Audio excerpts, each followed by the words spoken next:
We're just 88 days away from the 2024 general elections. Good afternoon and welcome to Election Brief. We're live on DSTV channel 421, GoTV channel 125, across all our social media platforms and around the world at myjoyonline.com. Election headquarters is brought to you by Petrosol Platinum Energy, Energizing Dreams, the Chartered Institute of Management Accountants, CIMA, and the American Institute of Certified Public Accountants, together as the Association of International Certified Professional Accountants. Also brought to you by German Ozone Medical Center, Alternative Therapy, Dental Wellness and Beauty, and also Chopbox Technologies, a convenience service, and Youth Bridge Foundation bridges the gap for positive youth development. My name is Faustina Safo. We'll be back with details, to stay tuned in.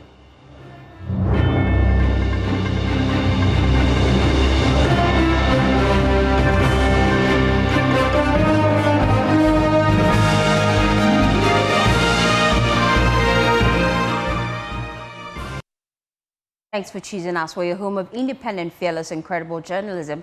Now, we start with the former chairperson of the Electoral Commission, Dr. Afari-Gyan, because he has asked political parties participating in the December 7 election to exercise caution when dealing with the pink sheets during and after the polls. Speaking at the annual conference of the Ghana Bar Association in Kumasi, Dr. Afari-Gyan emphasized the critical role pink sheets play in the electoral process and urged parties to carefully examine them before considering taking legal actions against the Electoral Commission after results are declared, adding that the pink sheets are the only source of document for reconstructing election results.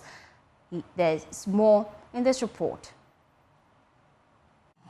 The pink sheets are the most important, the only source documents for reconstructing election results.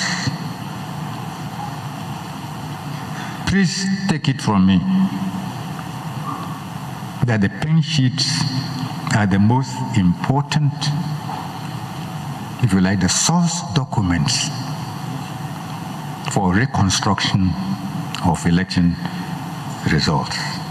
See, that's what we mean when we say elections are won or lost at the polling station. That's what it means.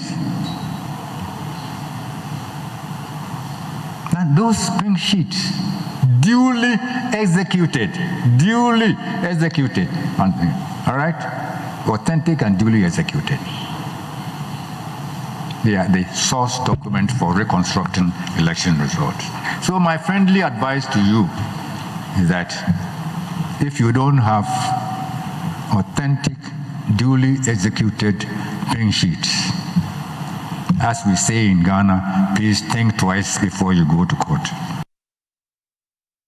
Well, the Asante Otumfuo Osei II has called on political parties going to the 2024 general elections to boost trust in the Electoral Commission. He, however, acknowledges the need for vigilance among political parties contesting the elections. The calls come as the National Democratic Congress prepares to embark on a nationwide demonstration in demand of a forensic audit of the voter register. Addressing members of the Ghana Bar Association at the dinner at Mention Palace, Otumfuo observed the EC has over the years delivered on its mandate. However much one may distract the individuals in charge of the electoral process at any given time, it has been demonstrated that changes will occur in spite of the individual operatives. The evidence of our history is that the system does produce the outcome that reflects the voice of the people. And we remain ready, as always, to play our part to protect the integrity of the process when the need arises. So here again, I will appeal for a lowering of mistrust. Heightened vigilance is, of course, necessary, but we need to restore confidence between contesting political parties and candidates in the Electoral Commission. Would it not have been a good idea to have invited the candidates of the two major political parties to this conference to seek their commitment to the nation on the pursuit of peaceful campaign and the use of due process for the resolution of any unforeseen incidents? Well, the Asante indicated his belief in the Ghanaian to use the democratic system when there is need for change. Ghanaians have arrived where we are, not by accident, but through the force of history. In our first quarter of a century of existence as an independent nation, we had tried almost every system of governance conceived by man. We've had a one-party state, we've had military rule of 3 different types, and we have experienced democracy with the power of the people to choose their government through the ballot box. However discreditable one may think of the people, I can see no circumstances in which Ghanaians will sacrifice the freedom of today, the prospect of changing their government by power of the thumb, for any other alternative. President of the Ghana Bar Association, Yaw Champon Bafo, has been speaking against what he refers to as partisan alignment and monetary inducement in the association's election process for new executives. He says some aspirants are making promises that are not achievable per the constitution of the bar. Speaking at the Ghana Bar's annual conference, the president noted that the practice must stop if the association is to maintain its respectable status in society. And Ayojima has more in the following report. The Ghana Bar Association is expected to elect new executives this week as part of the ongoing annual general conference in Kumasi. President of the association, Yaw Champon Bafo, believes the association, which is deemed prestigious, is positioned to set a good example for Ghana's general election in December. But he is worried some persons aspiring to lead the Bar Association are failing to set good examples in the conduct of a clean election. It is rather unfortunate that our conduct and campaign leaves much to be desired. We hear of partisan alignments, monetary inducements, trolley posts on WhatsApp platforms, outlandish promises that cannot be possible within the provisions of the GBA Constitution. Unfortunately, some of these unsavory matters have found its way to the mass media. It should be of great concern to every well-meaning member of the GBA.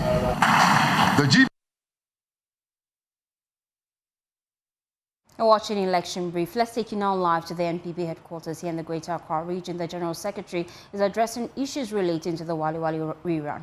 The Executive Committee is the body that is clothed with the power to deal with issues concerning parliamentary matters. And we've done it before. So certainly, I can assure you that tomorrow a decision will be made by the National Executive Committee of our party, and which has to be made because Friday is the deadline for the closure of nomination. So certainly a decision will be made, and the decision will be based on one that addresses the issues that happen at Wali Wali, one that will seek to reconcile the party at Wali Wali, and that will also seek to bring unity at Wali Wali and make sure that the party retain her seat at Wali Wali. Thank you very much.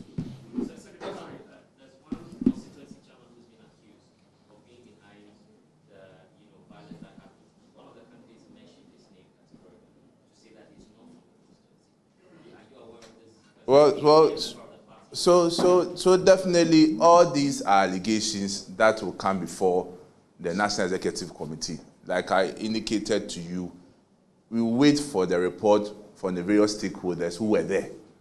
And based on that report and evidence that will be adduced, certainly the National Executive Committee will take the decision. So, General, this response, can we make it in 3 for the 3 stations?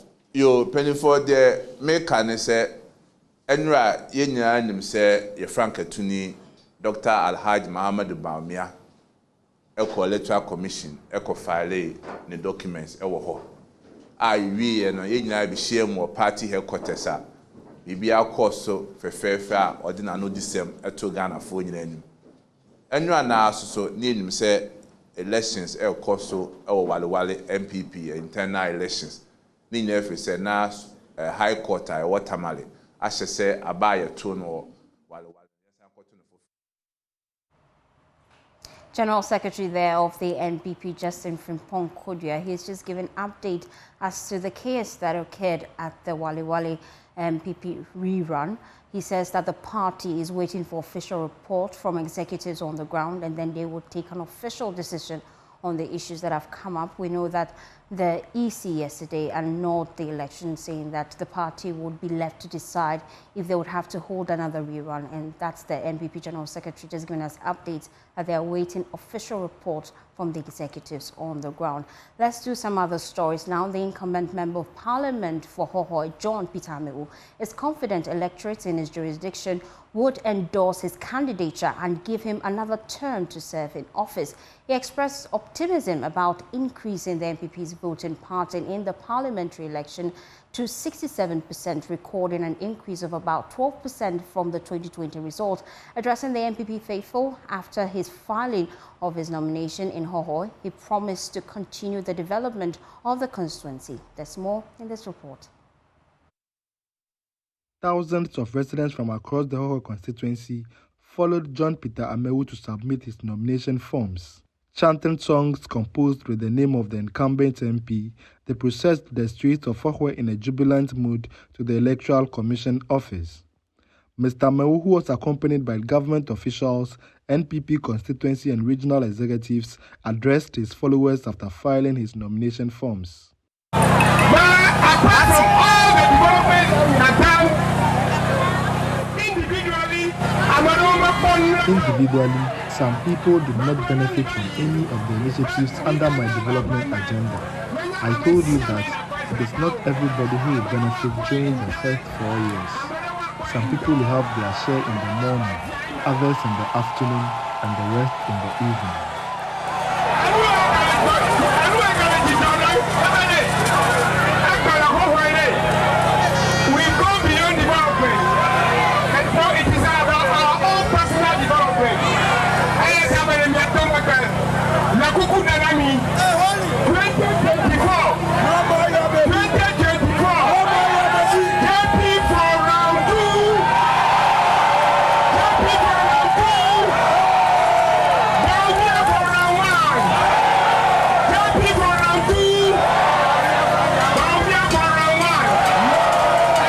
He has the firm conviction of maintaining the Hohoe parliamentary seat for the governing NPP. In the last election, I had about 56 or 54%.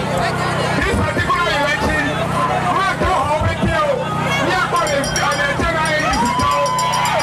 am not expecting less than 67%. 67%. I am not expecting it. In the next 4 years, Hohoe will be new. We believe you. And so in the next 4 years, we pray in round 2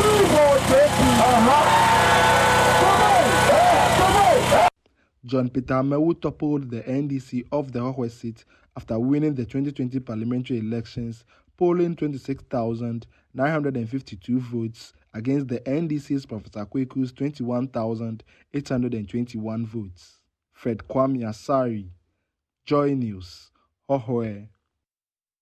Well, we will be engaging the PNC shortly, but let's take you back to our earlier story where we told you about the president of the Ghana Bar Association, Yahweh Champon Bafo, and he spoke against what he refers to as bipartisan alignment and monetary inducement in the association election process for new executives. Let's listen to that report. We'll be back. The Ghana Bar Association is expected to elect new executives this week as part of the ongoing annual general conference in Kumasi. President of the association, Yao Echampon Boafo, believes the association, which is deemed prestigious, is positioned to set a good example for Ghana's general election in December. But he is worried some persons aspiring to lead the Bar Association are failing to set good examples in the conduct of a clean election. It is rather unfortunate that our conduct and campaign leaves much to be desired. We hear of partisan alignments, monetary inducements, vitriolic posts on WhatsApp platforms, outlandish promises that cannot be possible within the provisions of the GBA Constitution. Unfortunately, some of these unsavory matters have found its way to the mass media. It should be of great concern to every well-meaning member of the GBA. The GBA is a noble association of learned persons, and there is no place in the association for such conduct, which may be permissible in the realm of partisan politics. We lose our voice if we also behave like politicians. We must understand this basic principle. The GBA leads, the GBA does not follow.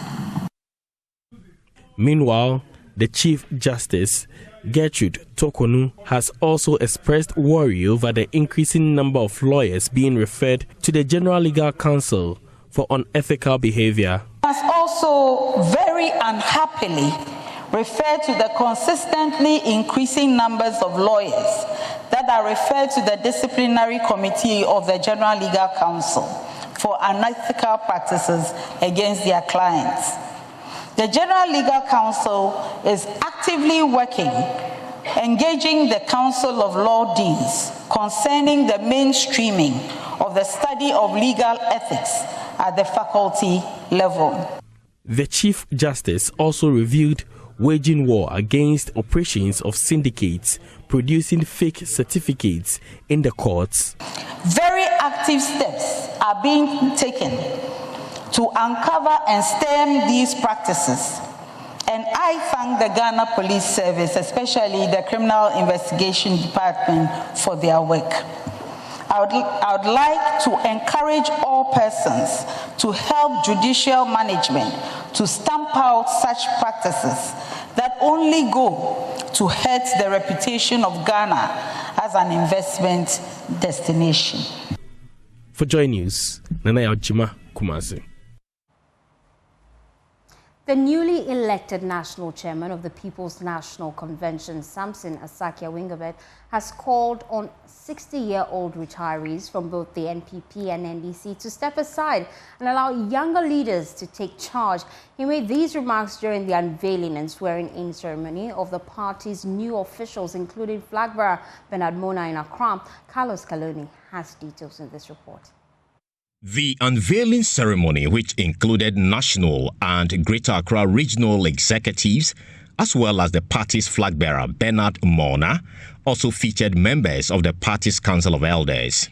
In his speech, new PNC chair Samson Awingobit argued that the aging leaders of the major parties should yield to PNC, which has put up a more youthful presidential candidate and executives. For the two political parties who have started running to go and file, the New Patriotic Party and the National Democratic Congress Party, I can tell them, Ghana will not vote anybody who had worked and attained his 60 years and still want to lead with the youth.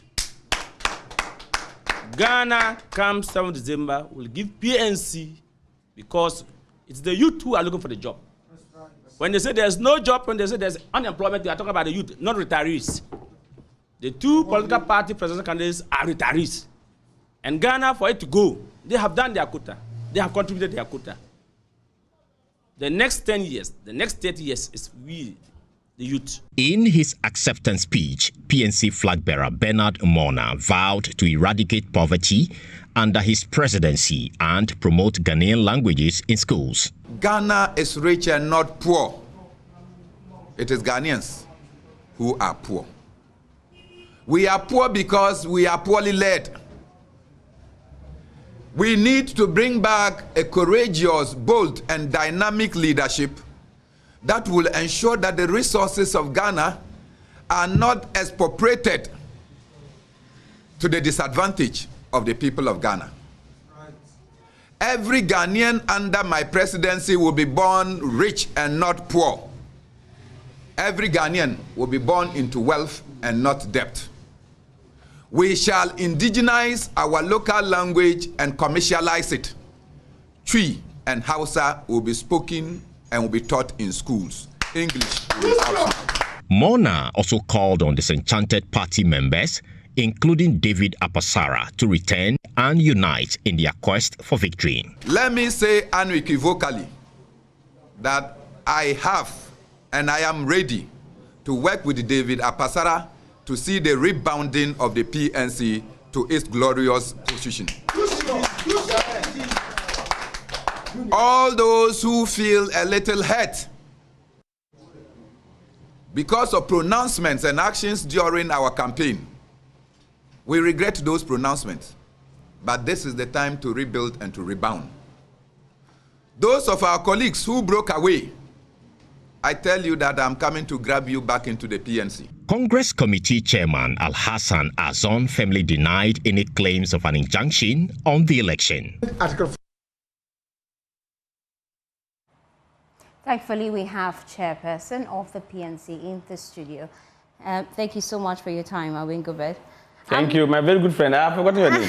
Faustina. Faustina, okay, right. Good afternoon and good afternoon to your channel listeners. Good afternoon. I'm quite interested in the strategies the party is putting in place. We've seen that in recent years you face challenges with voters' apathy towards PNC. What strategies are you putting in place to ensure you sway voters towards you?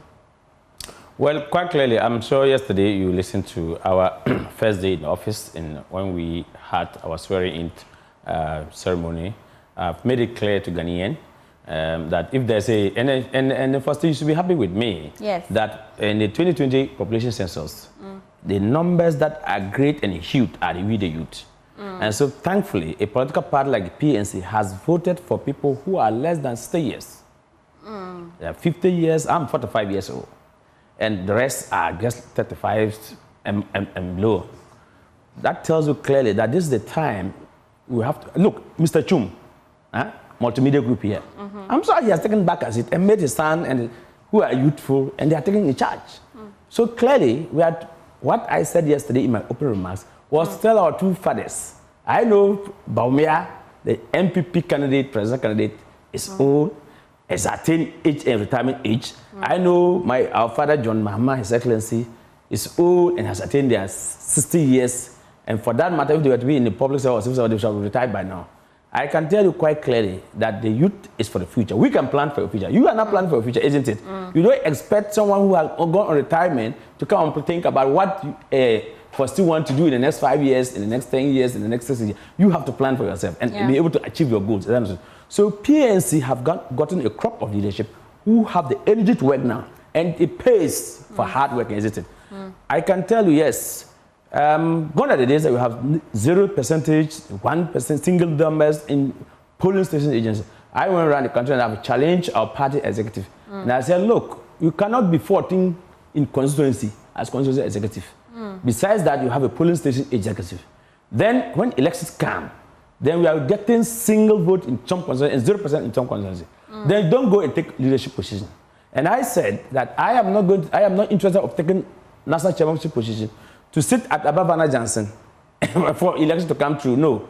We are going to go all out to make sure that we will encourage people. Say, if Awingobit at this age can attain the national chairman of a third force party in this country, then of course, and Benamona at his age, 50 years thereabout, as is the presidential candidate, we will draw consolence from what has happened at Burkina Faso. You know, Burkina Faso is just 30-something years. You can see the magic since he took over office, what is happening there. So aside age and restructuring your internal party, I'm quite interested in the key policies you are introducing, because you're going against the bigwigs in the party, you're going against the NDC and the NPP. So what new strategy do you have or policy are you introducing to sway some of us? You see that standing before you, I'm speaking somebody's mother tongue.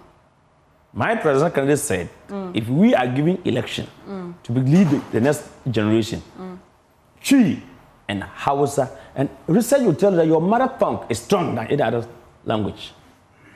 We are saying that we will introduce that into curriculum. If you go to Japan, if you go to India, if you go to Lebanon, if you go to China and Korea, do you know that they use the best technology that we are using now? Some of them are being imported. And people who are able to engineer this speak their mother tongue. We are saying that, why will you go to school and speak to you and they say, teacher, but she will say, why do you speak vernacular? So strongly, we are going to come with profile. We are going to profile solutions. I am not going to take the wind out of the presidential candidate because come tomorrow, it's likely we are going to have a neck meeting. Then he's going to table his nominee, and then that's the running mate. Then after that meeting, we are going to proceed to file. Then we are going to launch our manifesto immediately. And what is going to be in the manifesto, I can tell you, trust me, first you are in this organization. Multimedia, when you are out there, is huge organization.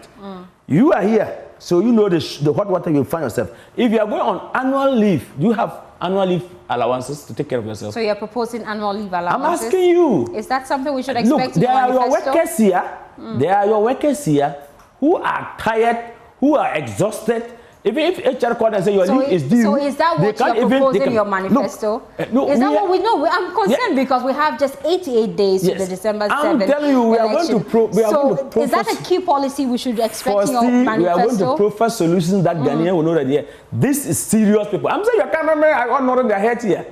They want to go and leave. They can't go and leave. HR will go and leave. Okay. We will restore that. Okay. So thank you. Let's move on now. Let's move on to unity within the party. It has been a recurring I thought issue. you want me to enumerate things that you want to bring. Well, wait. Okay, we'll come into that. Okay. But unity within the party has always been a recurring issue. Yes. Pasara is a key concern, especially an example we raise when it comes to unity. How do you then convince us, the voters, that you're presenting united front? I contested 2020. I was the president candidate. Yeah. I lost between 450 to 500 votes to Apasra. And I stood up to concede defeat. I got 789 votes. He pulled 1,313. On Saturday, 7th September, Bernard pulled 1,142, and he pulled 200 to something votes. Apasra, Asaki, Benamona are somebody because of PNC. It is a PNC name because I began as a youth organizer, and I became as a parliamentary candidate, and now I'm here as I went and contested presidential candidate, and now I'm a national chairman. Same thing, he began his life, his career with assemblyman to MP twice. The PNC itself gave him 2 times opportunity to serve the people of Upper East, Bolga people, in parliament. The PNC gave him the opportunity to serve the party as a national treasurer, former national treasurer. The PNC gave him the opportunity to become the presidential candidate of our great party. I strongly believe that he has passed through all the nooks and crannies to a high height. I think it is time for all of us to come together. I want to believe that if you lose elections of such, we should expect the person to be very aggrieved. And so at this point in time, I did part of my master's degree, I did mediation. And so when people are aggrieved, that's not the time we are talking about peace. But we can appeal. We are appealing now, and we are hoping that emotions, we will put emotions aside and look into the future. This morning I was talking to one of the closest persons to Abacha, and I said, you have to talk to the old man, because the old man have children now, and the children will are part of PNC. And I don't want to do it, he will set a precedence. Because when you look at the antecedents of Apache in the party, every National General Congress, he wants to go to court.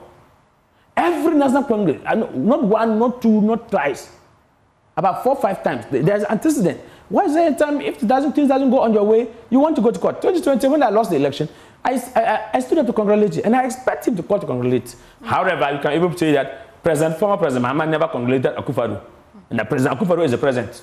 He has gone through his 4 years. I can tell you, Bernard Mona is the leader and the president candidate of the PNC. The people have spoken. On election day, he cited contempt. He came to the premises where the election result was declared.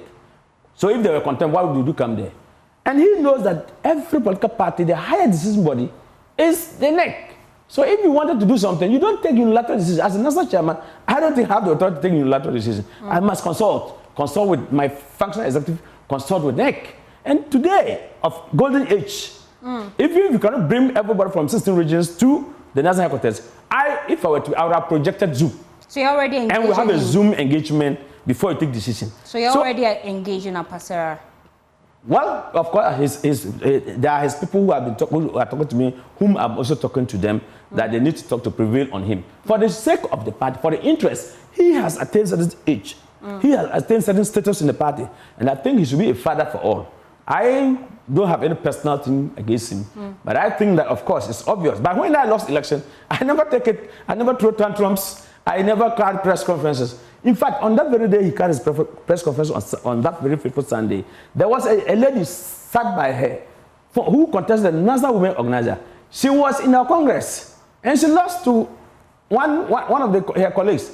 And when a person said, I'm going to do press conference, then she came and sat and said she was also aggrieved. I strongly want to believe, I want to appeal to them, that in fact there are certain oppositions in our party that people could not contest because of the financial constraints. We are going to meet as NEC, and then at the end of the day, we are going to appoint people to also occupy those positions. There are some positions, certain positions, that my position like this, as national chairman, I had someone contesting vice unopposed. But in our party, you're supposed to have first vice, second vice, and third vice. Below 60 agenda. Do you now want him out of the way because he's below 60? Is that the main reason? He should be. If you go to most of the political parties today, people are like 60 and above are the people that they put at council of elders, isn't it? So you're not pushing him out. No. As we wrap up the conversation, no, nobody's going to push anybody. He will be a backup. He will be advised as council of elders. Okay. Yes. As we wrap up the conversation, I'm quite interested in how you plan to get funding, because for smaller parties, that's a big problem. Funding for the election that is coming up, you have to do a lot of campaigning. And what exactly is your plan to get funding? Well, we are not a political party. We are constrained with resources. It is not about funding, it's about the message that we are going to bring. That you will have the hope that if I go and cast my vote to the young people, they will think about, because they are also youths. They will think about their generation. Okay. They will think about their children. I'm told that we have to go, but I'm sure you'll be back. You'll be back in the studio. That's how we wrap up the conversation here on Election Brief. They say they have the policy for you. For more news, please log on to myjoyonline.com. On the 2nd, or when you plan to go and do